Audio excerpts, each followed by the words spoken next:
Got a phone that just won't charge in your Chevy Traverse? Let's fix that. First, let's cover the basics.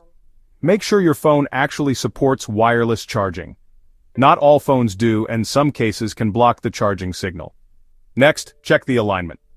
The charger pad in the Traverse is picky. Your phone needs to be centered properly.